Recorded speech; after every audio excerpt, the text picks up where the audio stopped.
অনেকেই আমরা আয়নাঘর সম্পর্কে অনেক কিছুই জেনেছি।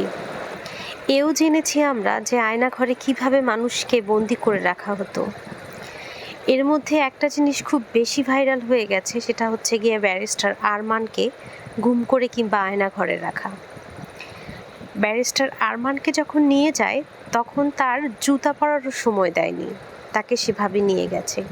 তার ছোট ছোট মেয়ে দুটি জুতা তার বাবাকে দিতে গিয়ে দেখে তারা তাকে গাড়িতে তুলে নিয়েছে। এমতো অবস্থায় তার স্ত্রী তার 2 সন্তানকে নিয়েই দিন কাটাতো। বাজার করতে যেত, তখন মেয়েরা শুধু তার বাবাকেই খুঁজত। এভাবে তাদের 8টি বছর কেটে যায়, কিন্তু তার বাবা আর ফিরে আসে না। সেই মায়েরও খুব যে স্বাধীন কিংবা ভালোভাবে দিন কেটেছে তা না, চারিদিক থেকে প্রচুর প্রেশার ছিল। তার ফ্যামিলি থেকেও অনেক প্রেশার ছিল, তুমি বিয়ে করো, তুমি বিয়ে করো, কিন্তু সে করেনি। তার ভেতরে একটা আত্মবিশ্বাস ছিল যে না, আমার স্বামী ঠিকই ফিরে আসবে।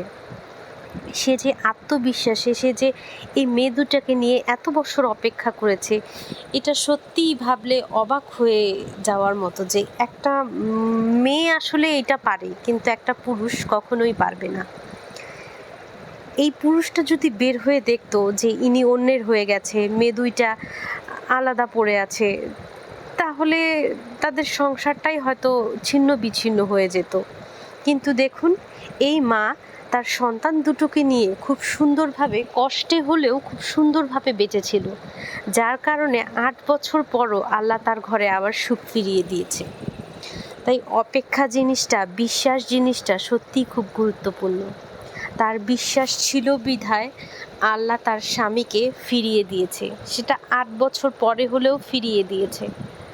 সেই স্বামীটাও বা কত ভাগ্যবান যে 8টা বছর আয়নাঘরে বন্দি থেকে তার 2টা মেয়ে, তার সন্তান, তার স্ত্রীকে সে আবার ফেরত পেয়েছে।